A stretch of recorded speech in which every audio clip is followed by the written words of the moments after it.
Alright, hi everybody. Captain Kirk back on here again. If you watched my last video, we were in Atlantic Beach, North Carolina, and did a little hiking trail at Fort Macon State Park. Now I mentioned that I was going to go around the fort and maybe make a video and show you around that area, but the weather wasn't too hot the rest of the week. It was fairly crowded also with Big Rock weekend, and school had gotten out and people starting to vacation. But I did get to go back on Saturday.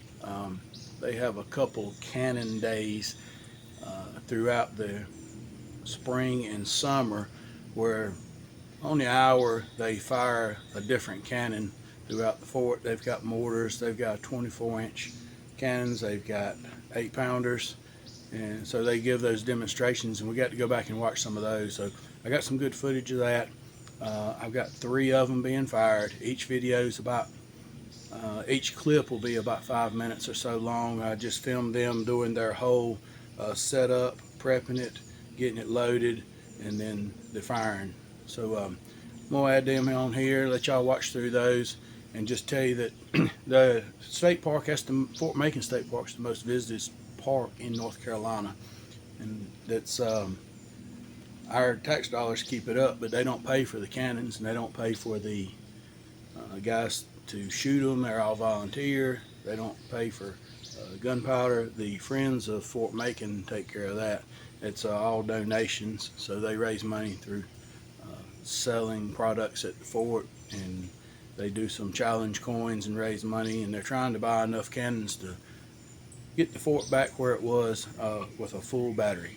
So I'll jump to that clip, start the first clips here, let y'all take a look. I just wanted to give a little kickoff to the video and let you know what was to come, and thanks for watching. Oh yeah, it was Flag Day, so we happened to be there, and I put a little clip on the end of the flag there at Fort Macon.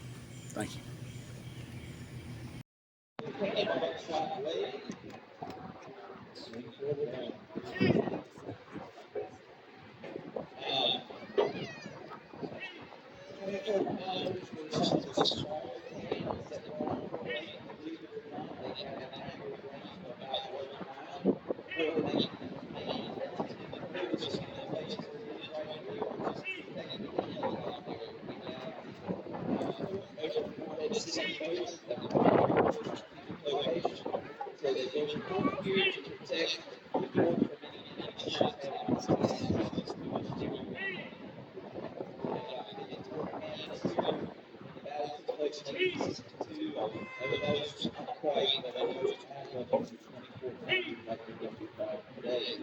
These are 2 full muzzleloader weapons.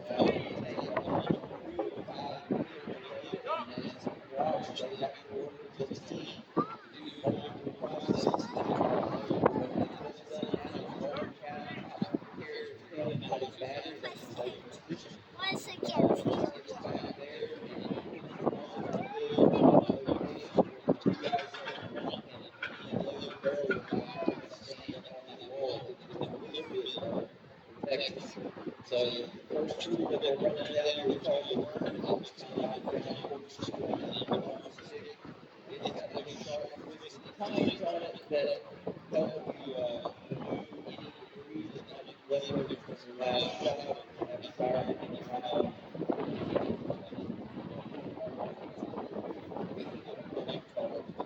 Who knows what somebody's like right on that camera, so once you get done working, it's all sponge. That's what they're doing right now. Sponge is like a giant Q-tip. It's got that long wooden pole again, but another price. A bulbous lamp that you set a bucket on the water that it couldn't wet, just so that it can burn. Folks down on the trail halfway to the beach, I've got to move. Can't let you stand there and shoot cannons. Thank you.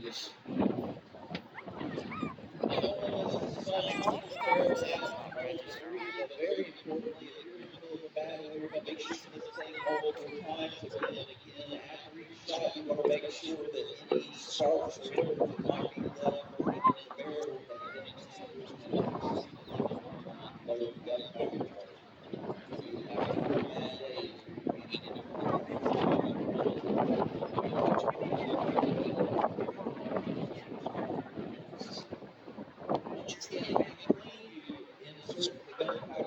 typical charge for a weapon like this is about 6 pounds gunpowder.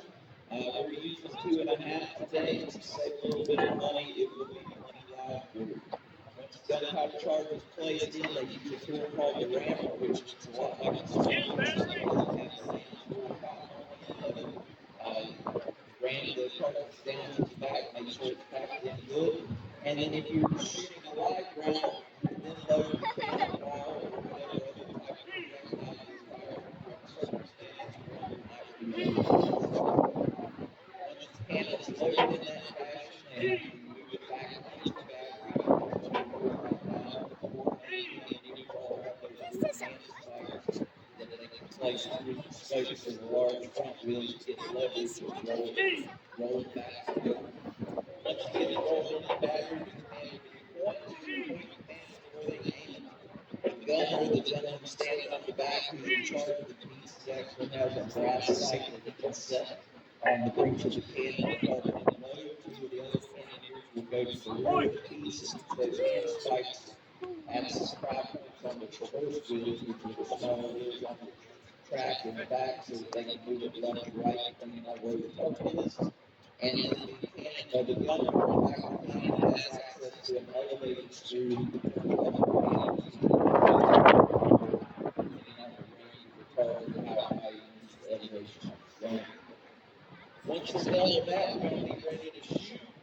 The way we fire this is with a mechanical detonator called a friction primer. It doesn't use a fuse or a wick thing like you might have in your mind on TV or movies back in the day. You actually have a small device that if you hook to a lanyard or a piece of rope, it drops into the vent oil on the rear. On command to give it a fire, all the person has to do is pull on the lanyard, and that will set off the friction primer, sending it up and through the vent hole to set up the can. It's very easy to do. It's just like a little rod. This is in the revolution. Probably not much until like the little baby 12.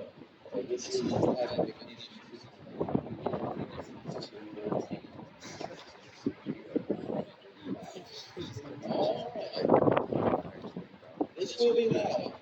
Like I say, it's got 2.5 pounds of gunpowder in here. We've got cloudy skies. The wind is blowing pretty hard out here during the sun part and sun close. But when you see the guy standing on the back of the cannon, it steps off or getting pretty close to fire, and that would be the time to close your ears, turn on your hearing aids, watch your small children, whatever preparation you need to make for a loud boom.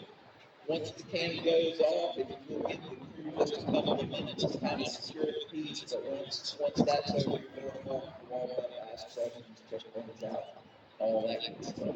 Are we ready? Woo! All right, at your lead, cannon crew. Ready!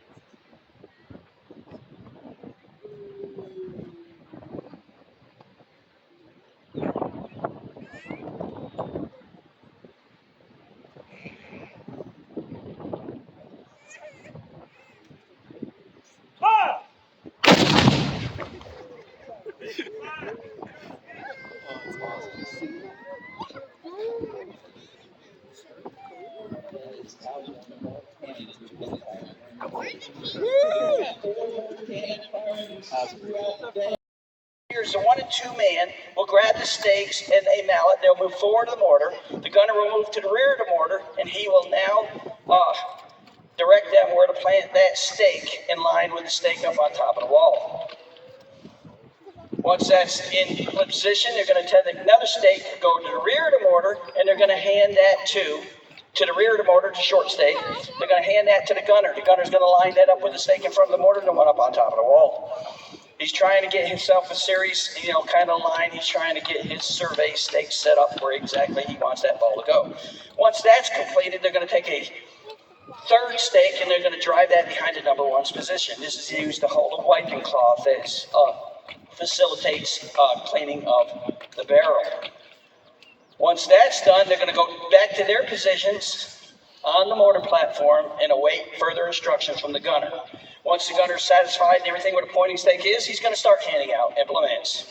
On the command take implements, he's going to hand a tube pouch back to the number 3 man that has the friction primer, a lanyard, and the priming wire. He's going to set a sleeves to the number 1 man. He puts these on with the assistance of the number 3 man. These are made of a non-sparking static material because he's going to be reaching inside a mortar. He don't want anything to go on with that. The gunner's going to affix a pointing cord to the forward stake. The number 4 man receives a gunner's haversack that's used to bring the powder forward, and the gunner has a haversack himself that has all his implements to help him load. Once that's done, the gunner's going to remove the tampion. He's going to move that to the side. That's on there to kind of keep garbage out of there in days like today to try to keep the rain out. That's why we had the other stuff there. There's a basket that has all your tools in, goes to the side, and there is a set of tongs that is used to pick cannonballs up and bring it forward. Once this is completed, he's going to reach into his gunner's haversack and pull out a gunner's level. Gunner's level is made of sheet brass. It's got 4 feet on it with a pointer and a spirit level in the center. He's going to put that on the top of the mortar, and he's going to find the exact top of that. Once he finds its exact top, he's going to take a piece of chalk stone and he's going to mark the top. Once that's done, and he's satisfied everything is in order, he's going to begin the loading procedure. Load! All right, on the command load, what happens here is the gunner goes to the basket, picks up a spoon scraper. He's going to scrape out or spoon out anything left in the firing before.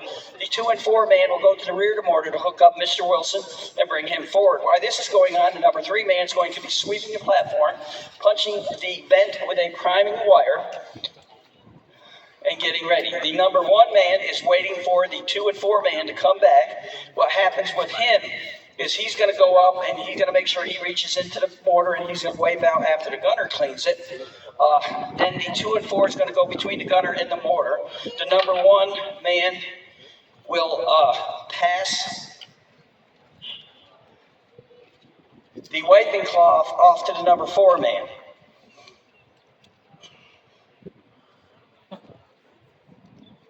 All right, he's going to pass it off there. And now the 4 man is going to reach up there and wipe off the bottom of the ball. After the gunner takes the powder out of the 4's haversack, he's going to pour this down into the mortar directly in. This is different than a field gun or a big gun. They usually put a linen bag in here. This is where you actually put the stuff in. Once he pours that in here, he's going to go ahead and they're going to take a piece of aluminum foil. Aluminum foil was not around back in the 1860s. This is here to protect Mr. Wilson from the powder. And so he doesn't scald anymore. This is about Wilson number 6 now. So he's been around for a while. This is another one. Once that's done, he's going to push the ball down into the tube. Once it's down into the tube, the number 4 man will go forward to the pointing cord and he will bring that to the rear of the mortar. The gunner will go over to the basket and pick up a gunner's square. The gunner's square is elongated on one side. It has like a protractor on there, and it's graduated from 0 to 90 degrees. With a little pendulum, he'll put it to the left side and he'll check to see if it's at the proper elevation, which here is about 62 degrees. Once he's satisfied with that, he'll return that to the basket. He will meet the number 4 man to the rear of the mortar.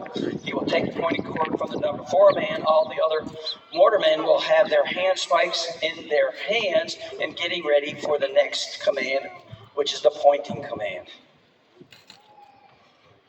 Bring up the piece to the left.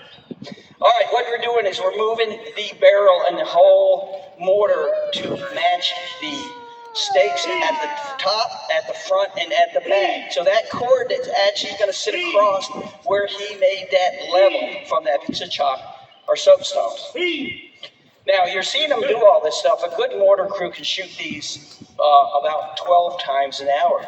A field piece can be shot 3 times a minute. The other pieces on top of the fort is about 7 minutes per shot.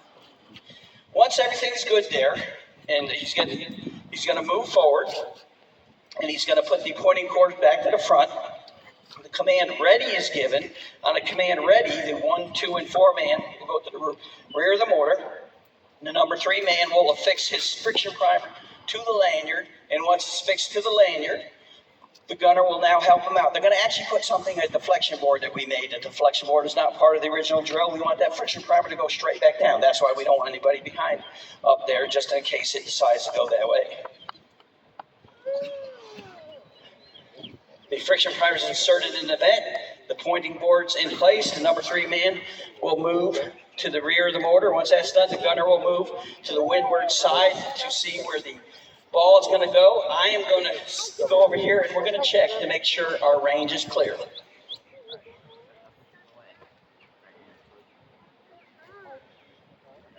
All right, now that we know that the range is clear, what's going to happen is when we yell, when he gets the command, the ball is going to go up in the air about 300 feet. If everything works out, it's going to go up on line and land just on the other side of the wall. All right?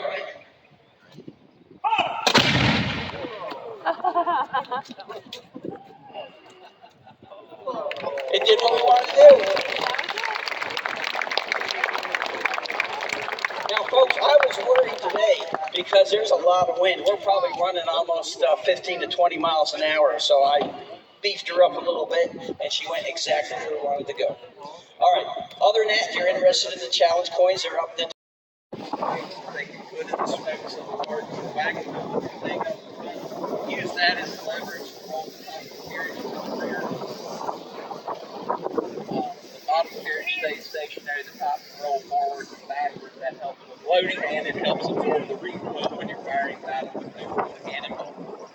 Once you roll it out of battery, that allows them access to the muzzle of the weapon, so they can load it in somewhat relative safety. They can stay behind the little knee wall instead of having to get up on the wall where I'm standing right now talking to you. During battle, the fire drill shot will typically roll the cannon out of battery for you, so you'll only have to do this probably on the first shot if you're not storing the cannon out of battery in the first place. Once it's out of battery, they have to search the piece. That's basically making sure the barrel is cleaned out from the last shot. They got a few implements that they use to do that. The first of which is called the worm. The worm looks kind of like a giant corkscrew on the end of that long wooden stick. It grabs any debris that might be left in the barrel from the previous shot. Or if you haven't been shooting it in a while, you might have a in there something or the other. So you run that screw in, give it a twist to snag anything large, pull it out. The next tool that they're going to put in is called the sponge. The sponge looks like a giant Q-tip. It's dipped in water. It cleans the barrel, but more importantly, it also extinguishes any sparks or embers that might still be left from the previous shot. When you fire one of these cannons, everything doesn't quite go out in front of the barrel. Some of it gets left behind, and you'll be having a very bad day if you ram the next gunpowder charge in, and there's still something smoldering in the back. You're not going to enjoy your time as a cannoneer right there, so you want to make sure that's all good and extinguished. Cannons such as this typically use about 6 pounds of gunpowder in service. Like I say, we're going to do a blank gunpowder charge with 0% power of 2.5 pounds for today, but it will still be plenty loud. Once the cannon is cleaned out, you would insert the charge gunpowder in the muzzle, ram it down with the tool called the rammer. Once that was rammed down, if you're firing an actual cannonball, you put that projectile and put it down separate.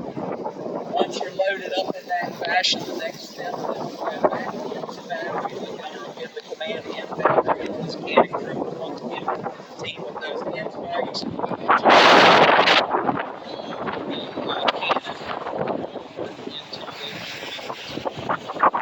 Now, this cannon barrel weighs around 6,000 pounds.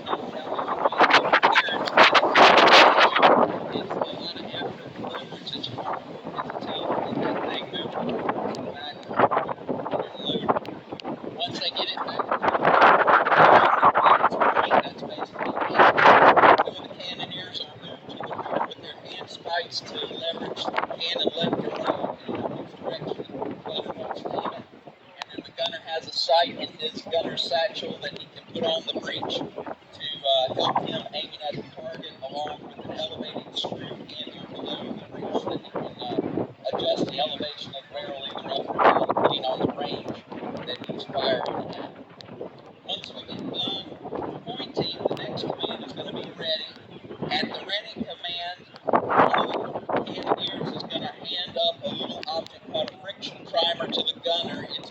attached to a lanyard or a rope.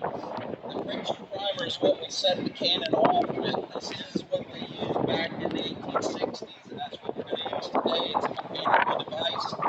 It's got a little piece of wire poked in a copper tube that's covered in a chemical similar to what you find on the head of a match. And when the command fire, when you rip that ring out, it's like striking a match and shooting fire straight down the vent hole to your main gunpowder charge, setting off the rest of the gunpowder pretty much instantaneous. So here in a few moments, we're waiting on a few more trail people to move and clear our range.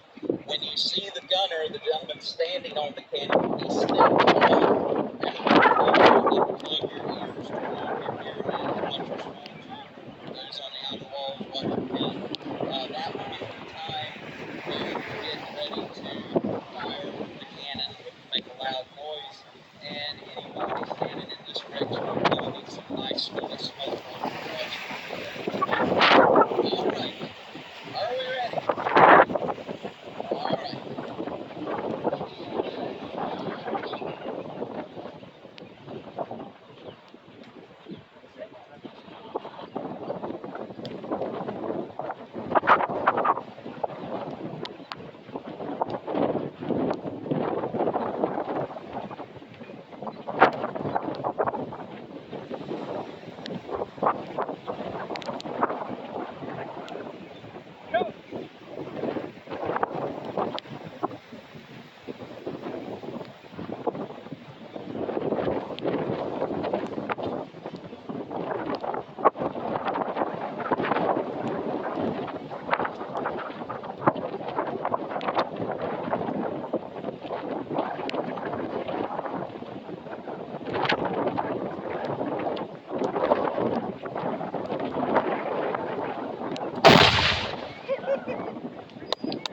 And that's just one of the 54 cannons that will be our Fort Macon ramparts going off. Imagine all the types of battle will take place.